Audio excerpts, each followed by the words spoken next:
Antonio, February is underway. Super Bowl kickoff just hours away. But before we move ahead and look ahead, we got to look back at January in the month that was. Somebody make some noise in this joint, yeah! Anthony and Garnett jawing at each other. Boy, Anthony is hot. There's certain things that you just don't say to another man. Congratulations on 20,000.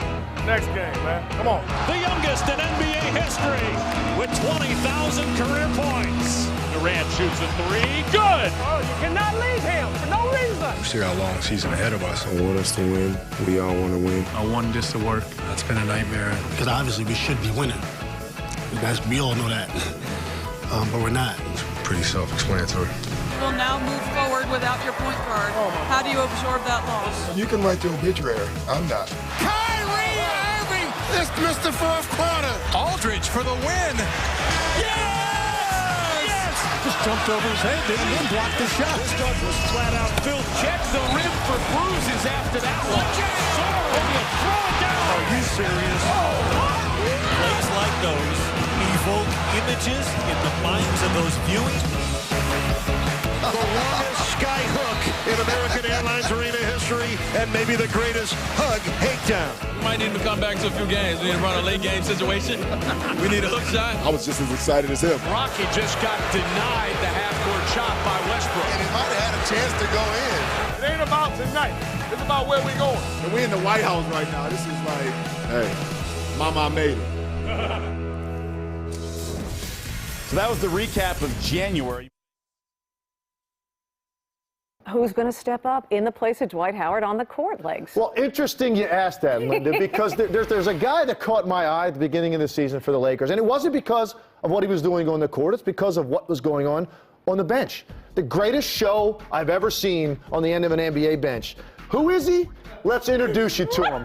Robert Sacre, 6'10", the last pick in the 2012 NBA draft, and he has been spectacular with his support of his teammates. Take a look at what we got going on the end of the Laker bench. It's a combination of maybe some Mortal Kombat. I think I see a little bit of Yosemite Sam thrown in there, maybe even some Marky Mark.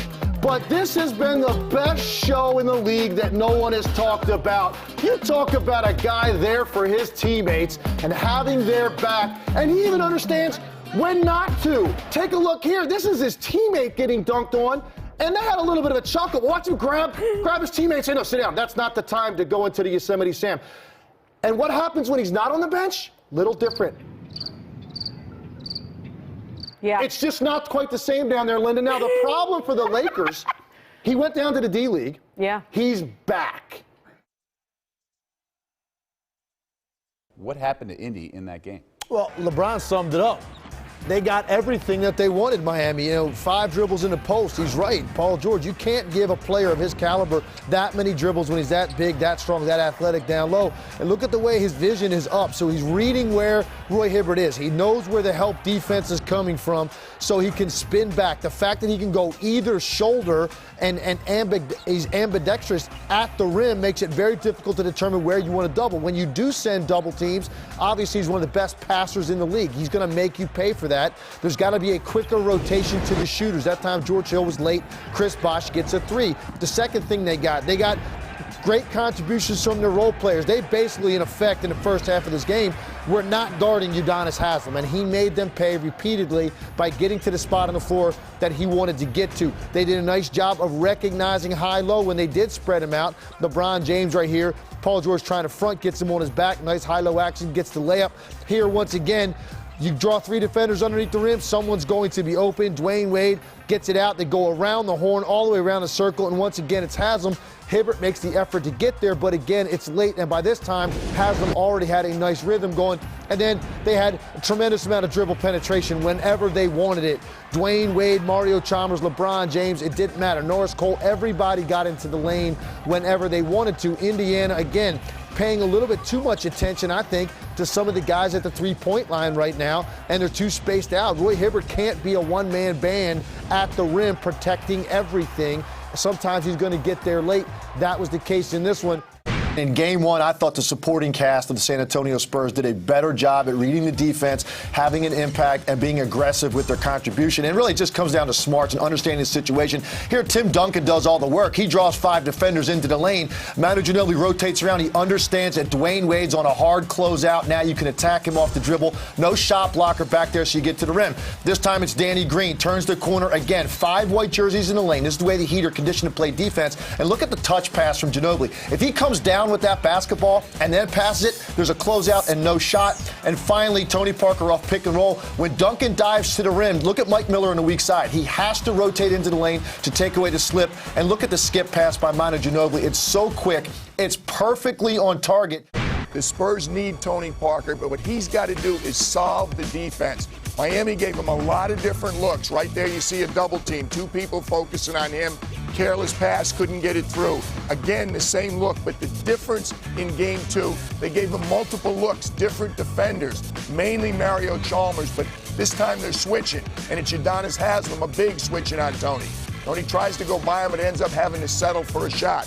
At other times, it was LeBron James switching out on him. That's the matchup that Miami likes. It's a difficult matchup for anybody. He's quick, he's strong, all right, he's going to make Tony Parker work. But it wasn't just those 2. They also went under. Right there, they go underneath. Over the top, underneath, different defenders. It was a problem for Tony to solve the riddle. How many different things did Miami throw at him?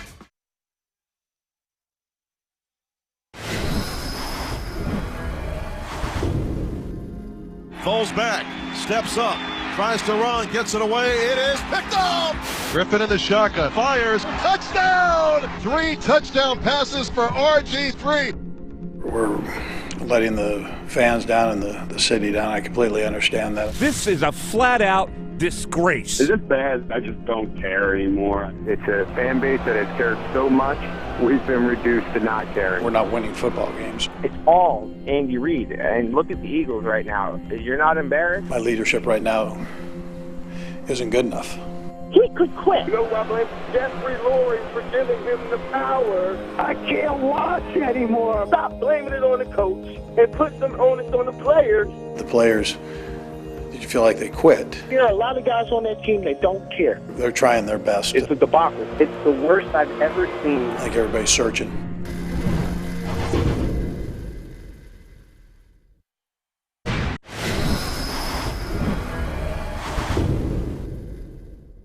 Arian, he's just eccentric. Very open-minded, very philosophical. And I guess you can say different. He wants to talk politics. He's a Republican, and he's a Democrat, never talk about the political differences. I'm in the Green Party. Very intellectual guy. I want to learn about everything. I want to know about ants. I want to know about sharks. Very philosophical. Do you think of like poetry while you're running? He's very out there, I guess you'd say. Like you just run down field and you just like making a haiku? Yeah. Being a vegan. He eats a lot of fruits and nuts and trees and berries. Must be all that yoga. Aaron's a very unique guy, deep thinker. Right now I'm learning about quantum physics. No one can talk him out of it. Why wouldn't you want to learn about quantum physics? I mean, if you know what I'm talking about, you know what I'm talking about. But if you don't, you're looking at me like I'm a nerd or crazy, but it's pretty interesting stuff.